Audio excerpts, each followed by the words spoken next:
తెలంగాణ రాష్ట్రంలో జరగబోయే teachers are graduates MLC ఎన్నికల్లో ఇవాళ ఒకటే విజ్ఞప్తి చేస్తున్నాం. రాష్ట్రంలో ఉన్న యువత కావచ్చు, విద్యార్థులు కావచ్చు, మేధావులు కావచ్చు, టీచర్స్ కావచ్చు, ఇవాళ ఆలోచన చేయాలా.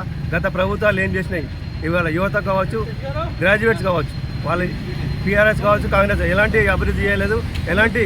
ఎలాంటి ప్రభుత్వాన్ని కూడా ఇవాళ ఎలాంటి పనులు చేయకుండా ఇవాళ నిమ్మకు నీరు కాంగ్రెస్ ప్రభుత్వం సంవత్సరం గడిచిన ఇప్పటివరకు ఎలాంటి అభివృద్ధి కార్యక్రమాలు చేయకుండా ఇవాళ నిర్లక్ష్యం చేస్తున్న ప్రజలు, తెలంగాణ ప్రజలను మోసం చేస్తూ గారటి మాటలతో అబద్ధపు హామీలతో ఇవాళ తన పబ్బాన్ని కట్టుకుని తప్పితే కాంగ్రెస్ ప్రభుత్వం చేసిందేమి. ఇవాళ ఒకటి విజ్ఞప్తి, మేధావులైన మనము విద్యార్థులు కావచ్చు, ఇవాళ అడ్వకేట్స్ కావచ్చు, మరియు విద్యత ప్రదర్శించండి. భారతీయ జనతా పార్టీ ఇవాళ దేశవ్యాప్తంగా నరేంద్ర మోడీ గారి నాయకత్వంలో బలపరుస్తూ వికసిత్ భారత్ అనే సంకల్పంతో దేశాన్ని ప్రపంచంలోని అభివృద్ధి దిశగా తీసుకొస్తున్న నాయకత్వాన్ని మనం బలపరుస్తూ రాబోయే అసెంబ్లీని ఇవాళ ఇప్పటికైనా చాలా తక్కువ సమయం 7 రోజులు మాత్రం ఉంది. భారతీయ జనతా పార్టీ యొక్క మద్దతు అభ్యర్థులు ఎవరైతే ఉన్నారో వాళ్ళకు మద్దతు తెలియజేసి వాళ్ళని గెలిపించే సందర్భంగా అందరికీ విజ్ఞప్తి చేస్తూ ఉంది.